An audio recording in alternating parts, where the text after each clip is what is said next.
do. In the winter, right now, we're down to 6 hours.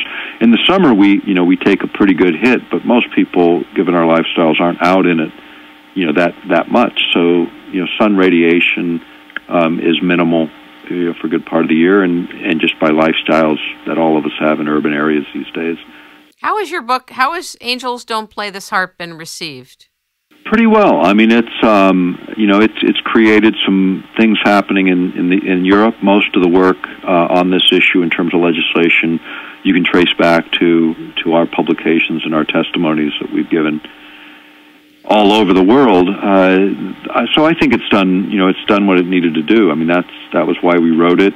We wanted to get the issue out, and the fact that it continues to be an issue and will continue to be an issue until there's a solution. I think as time has gone on, we've been proven right. 15 years in print, and no one has adequately disputed what we've put on the record, and that's the point. And I think we followed that rule for 15 years on all of the issues that we've produced material on. As a consequence, we've made progress in legislative arenas and other arenas on getting a lot of these issues addressed. What is a direct energy weapon? Essentially, think about it in terms of, it's pretty self-expressed, but it's the idea of being able to utilize energy as opposed to bullets and bombs and the standard kinds of ordnance that we think about when we think about warfare. Directed energy weapons follow the same line of destruction, but a different line of thinking, and they cover an array from things that just disrupt electronic circuits to things that override the human senses. In fact, there's a technology horizons put out by the Air Force, published in June of 2004, an article on controlled effects using directed energy weapons that would have sort of 3 tiers of effect, from altering computer circuits to melting computer circuits, or affecting first software, being able to disrupt the data flow, taking in little manipulations so that the data doesn't come through computer systems adequately or accurately, causing all kinds of problems with modern technology, to actual destruction of hardware through melting or enough energy to create that kind of change. And then the third aspect was manipulation of the human operator, and that was through being able to override any of the 5 senses, and that's where the technological research has gone, to override the 5 senses in a way that could create complete hallucinogenic effect in terms of how you perceive reality, but using energy as the vehicle as opposed to chemical means. Wasn't the original direct energy weaponry called scalar out of Russia? Well, some people say that. I think the original technology was Nikola Tesla in 1880. A lot of that type and that line of research was much different than our own. Ours took it as through compartmentalization. We took all these guys that were specialists, put them all in a closet somewhere, and expected somehow to bridge that communication effectively to create weapons, and we did. And that was the amazing thing, that that model worked, because the cost of doing that were many, many, many times what the cost of Russian research was to get to the same place, and they did it in the opposite way. They teamed multidisciplinary teams across all the branches of science to come up with their think tank approaches, and as a result, they got integrated thinking, which gave them a distinct advantage in terms of cost, because it's a very cost-effective way to do it, and secondly, in results, because they understood these concepts on human physiology, I would say, before we really grasp it in the modern frame.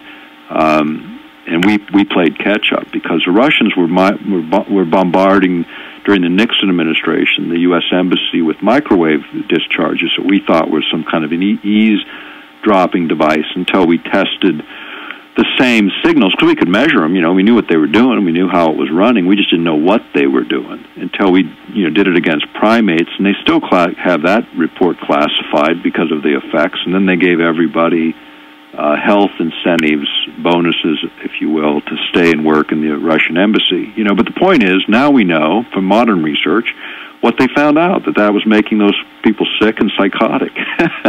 And that was the plan. And so we learned a lot. The Russians learned it a little bit before us in the modern term, but that was the time, if you go back to the MK Ultra and early experiments in mind control that were eventually revealed in the U.S. Congress in the Church Committee hearings back in the early 70s, most of it went to chemical hallucinogenics of various kinds, and they did all that research. But the other was sort of looking at other ways to override the mind, including use of electromagnetic fields and other field effects.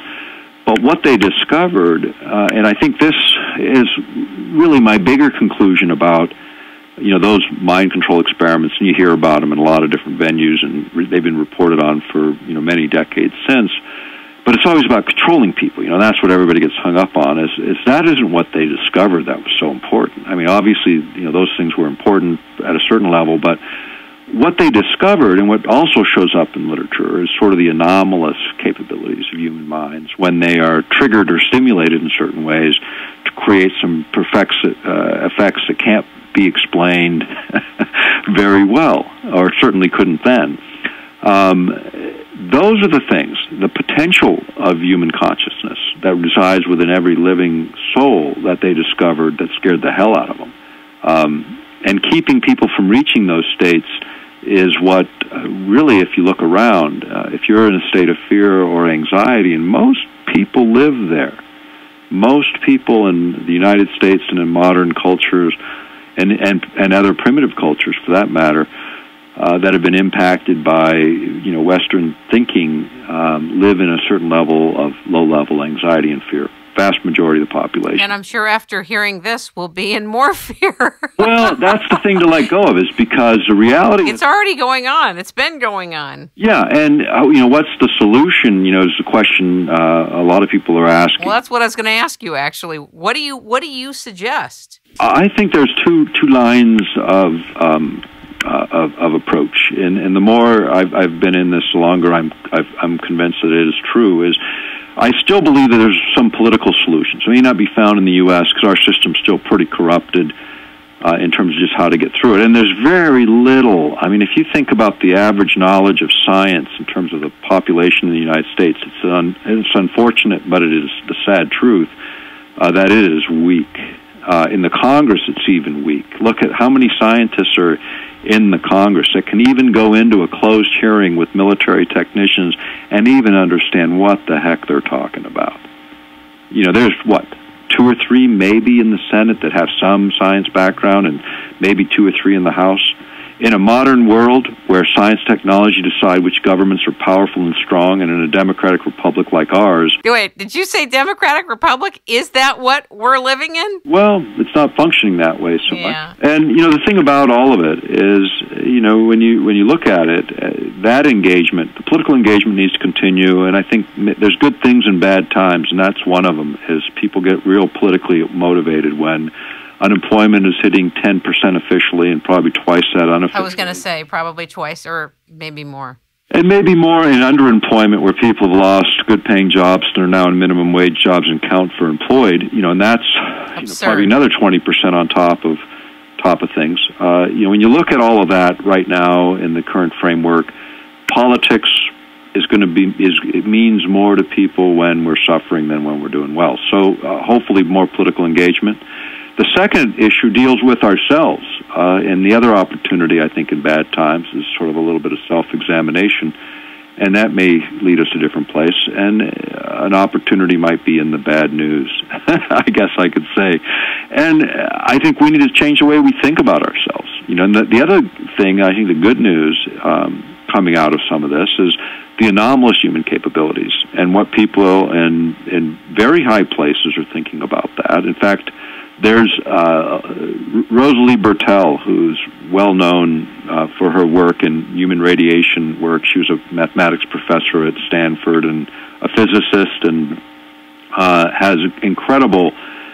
she's a lead physician for the WHO, going into Bhopal to see what the heck happened there, to do the initial medical reviews. And just a lot of experience.